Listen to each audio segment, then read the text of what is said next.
तुम्हें ऑनलाइन देखकर मेरा तुम्हें मैसेज करने को दिल नहीं करता। अब मैं तुम्हारी डीपी सेव करके सिक्योर फोल्डर में रखकर उसे देखती भी नहीं। अब तुम दिन के किसी पहर में भी याद नहीं आते। मैं अब बहुत मसरूफ़ होती हूँ, बहुत मसरूफ़।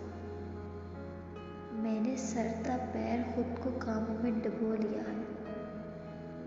मैं अब कह के नहीं लगाती, हाँ मैं मुस्कुराने की कोशिश करती हूँ हर वक्त, हर बात पे। मैंने अपनी ज़िंदगी से तुम्हारी मोहब्बत को माइनस कर दिया है। मैं बहुत खुश हूँ अब, बहुत खुश। पर रात के दूसरे पहर अब भी तुम मेरी नींदों में खलल डालते हो।